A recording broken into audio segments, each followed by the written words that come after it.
What's up, guys? Welcome back to Storytime with Uncle Reddit. My name's John, and this is r/Tales from Tech Support. For those of you that are regulars here, we're trying something a little bit different. Nothing too major, by the way. Just wanted to give you all a heads up and see if anybody notices the difference. And we're doing some algorithmic experimentation. Not sure I could even say that again if I tried. Anyway, let's do some tech support. A Karen before they existed. No, they've always existed. This is before they and the internet were invented and became famous. Back in the last century, yes, really, around 1981 or so, I worked at what was called a television repair and sales shop. We even had a few of the tube, not just the picture tube, TVs come in for repair. Yes, you younglings, TVs had tubes and were not flat, but I digress. Back then, 12-inch black and white TVs were popular. Feel free to Google it for an image.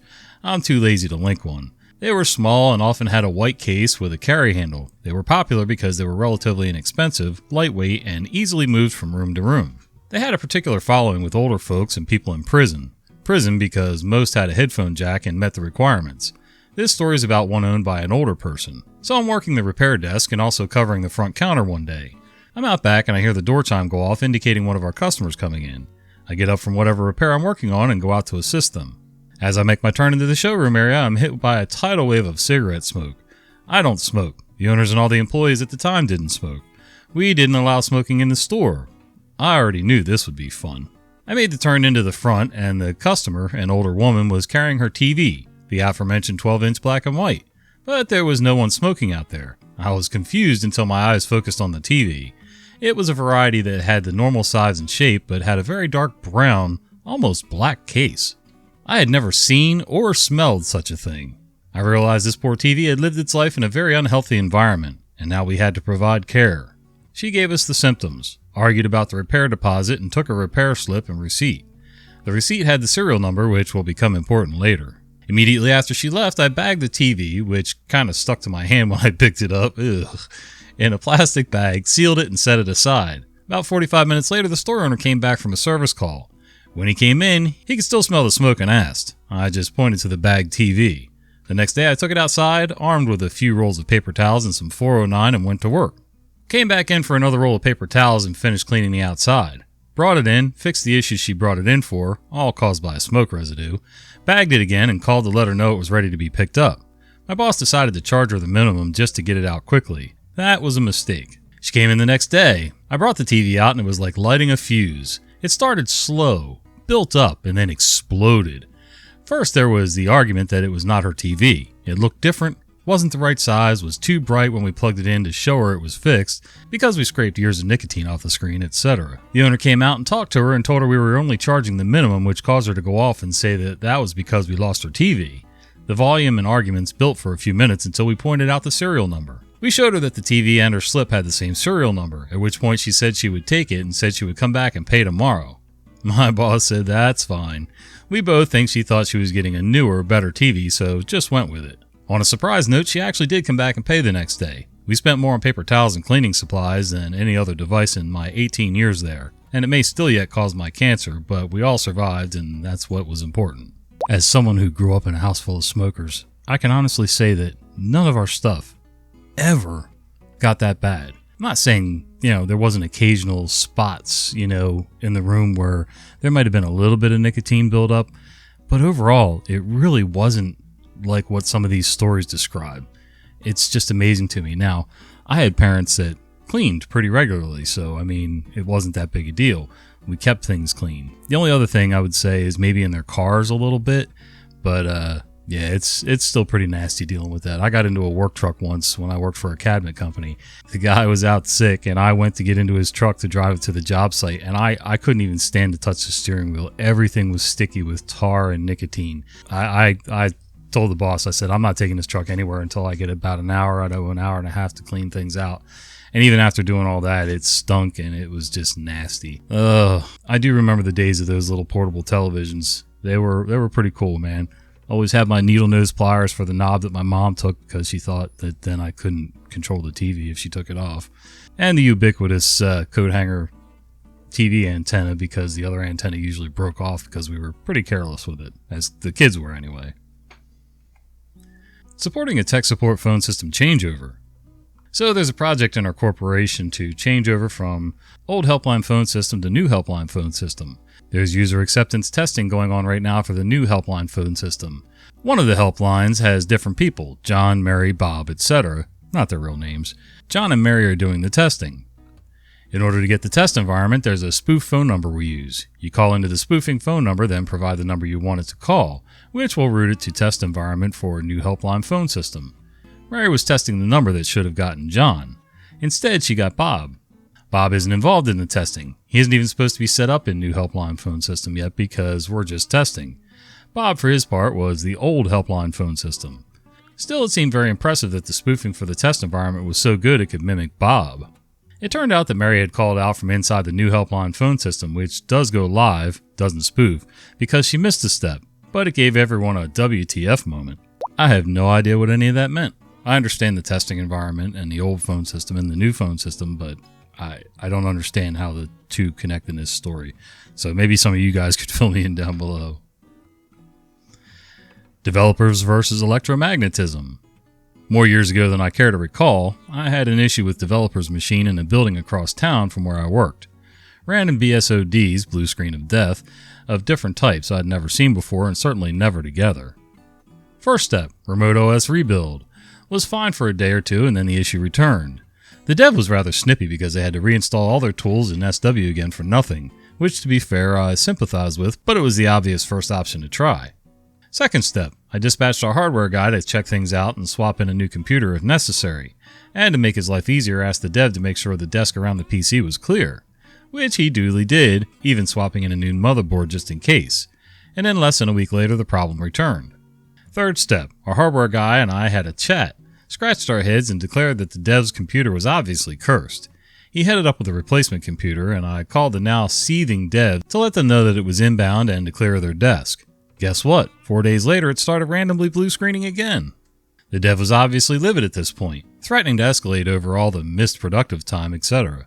I happened to be in their building that day for a meeting and decided to swing by to show willingness and perhaps pour some oil on troubled waters. The dev wasn't there, but I thought I'd leave a note and looked on their desk for a post-it and pen. And that was when I spotted the dev's collection of a dozen or so fridge magnets from various holiday destinations stuck to the side of the metal computer case, mostly over where I estimated the hard drive was located. Muttering under my breath, I removed them. I realized that the dev had probably helpfully removed them each time I'd told them the hardware guy was coming, and then reattached them afterwards, probably right before the workstation started failing all over again. I'd cooled off a bit by the time I got back to my own building and wrote an excruciatingly polite email identifying them as the likely root cause and asking sweetly when they'd like another remote rebuild, assuming the new device hadn't been completely trashed by the magnets already. I've met more than a few devs who grok the hardware and ops side of things really well, some almost scarily so, and most have the right troubleshooting mindset too, but sadly others just aren't interested or even remotely curious about that side of things. Yeah, unfortunately, when a lot of people in offices started realizing the outside of these cases were metal, they would start sticking all kinds of magnets to them. We had one guy, and I wasn't doing tech support, I was a job site superintendent for commercial construction, but I shared my trailer with another guy who was a project manager, and he would stick little round magnets to the side of his computer case with pieces of paper behind it. We had sticky notes, so I'm not sure why he did this, but anyway, with various notes, lists, phone numbers, and things like that, and so that he had easy access, kind of like my computer here. And I told him, I said, look, I'll put up a corkboard for you or something, a whiteboard, anything, a magnetic whiteboard even. I said, but you got to stop sticking magnets to the side of your computer, you're going to wreck it. And he didn't believe me and kept doing it. And sure enough, next thing I know, a couple days later, he's asking me to use my computer to check his email. Yeah, goofball. My computer's locked up. Not my story, but my roommate's from many, many years ago. You know, back when DOS was a thing. That many years ago. He worked for a company that built software to run scales. Not the bathroom variety, but those big monsters used to weigh dump trucks full of rocks or garbage trucks full of, well, garbage. Customer calls in saying his computer's locked up. It won't do anything. Okay, well, let's try a few things to see if we can shake it loose. Cue montage scene with appropriate music playing over someone on the phone getting increasingly frustrated. After 2.5 hours of non-productive frustration, he finally breaks down and says, read me everything on your screen. Start at the top of the left corner and tell me every letter, number, and symbol you see until you've given me every last character there. Customer then reads off a litany of letters, numbers, and symbols and finishes off with, and then there's that little flashy thing. Tech support guy says, "Excuse me, what?" Brain dead customer says, "The flashy thing. It's just a solid box flashing off and on." Tech support guy says, "You mean the cursor?" Brain dead customer says, "If that's what you call it." With blood dripping out of his ear, the tech support guy says, "Hit the enter key." Brain dead customer says, "Hey, that worked. Thanks." Not even sure what to say about this one. I mean, did the guy only have the computer for a couple days at that point, or is this just something that he's never paid attention to? The scanner. It started nearly 3 months back when a coworker's handheld scanner stopped working, so we bought a new one. I was in her office the other day when she went on a rant about it, and she was on the verge of throwing it out the window as it would stop scanning occasionally and make lots of beeps. I scanned in an item right in front of her, and of course it worked perfectly. Still, I had a good idea that it was powering off, and I just needed to reprogram it not to power off. I wasn't able to contact the manufacturer and was waiting for a response back. In the meantime, my coworker said she would just live with it. Instead, I got in this morning with the scanner on my desk. This allowed me to do some testing on it, and sure enough, it would turn off after 5 minutes of inactivity with a beep. To wake it up, you needed to click the trigger where it would make a new beep, and then you could carry on like normal. I was rolling my eyes that this was the problem she was having. I never did hear back from the manufacturer, but found a secondary manual which had different barcodes to scan. That barcode worked, and sure enough, it didn't turn off. I thought my coworker would be happy I fixed it, but nope, she wanted nothing to do with it. She found another scanner and loved that one. I think her old age is catching up with her. Yeah, if she can't learn how to do the press of the trigger to get it to wake back up, I mean, it's obviously a power-saving thing, and if you didn't have that, most of these scanners would be going dead halfway through the day, and then you'd really be SOL. So, yeah, I think that's a dangerous precedent to set. I think it just needs to be left alone, and she needs to learn how to deal with it. Going in circles about a phone number. So I work for a statewide IT. What I do is mostly incidents and tickets regarding Mitel and Teams phones. Among Mitel duties is going into the servers and updating the user information so that line XYZ rings as John Doe and the voicemail links to JD's email. If a customer or client needs the speed dial hotkeys on their phone updated, that's also something we have to do on our side. It's pretty cut and dry stuff. This particular incident's been going on for a few days now, and me and the customer have been going in circles because said customer won't give me the correct information, and all attempts to call them sends me straight to their voicemail. They need 2 hotkeys on a clerical phone in their office updated, so Veronica Sawyer gets changed to Regina George and Ben Franklin, and Tim Allen's. I'm not sure what we're doing here. All I need to do that then is the phone number for that particular phone, the phone whose hotkeys I'll be updating. Simple, yeah? Apparently not.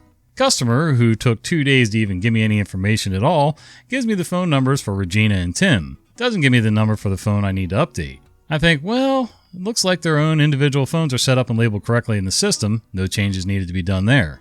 Since it looks like we'll need to update the hotkeys for a specific phone, I need the number for that one. The customer, after a day, gives me the numbers for Regina and Tim again, and then a main line ring group. These lines don't attach to an individual phone, they're umbrella numbers to link the phones to an office.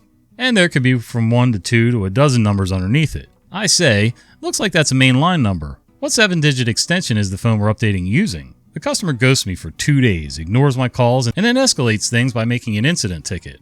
For more serious, and I need attention now problems as opposed to just the normal request tickets it originally was. About how this request hasn't been done yet and mentioning that I apparently don't know what I'm doing. Incident, ironically, was assigned to me, and I comment on it that the original task is still ongoing and I'm waiting on a response from the customer. And the customer finally responds after that with, well, like I said X days ago, their numbers are this, and gives me the numbers to Regina and Tim again, which I've already said are not the numbers I need. I'm so ready to pull my hair out with this one. Edit. It got solved. Her supervisor, I think, hopped on the ticket, actually answered the calls, and in like 5 minutes we sorted out what needed to be done and got everything updated and working.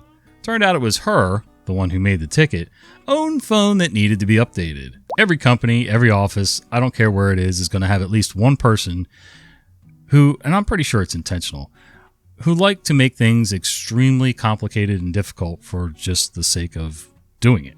There doesn't seem to be any other logical explanation because what they're doing isn't usually that difficult.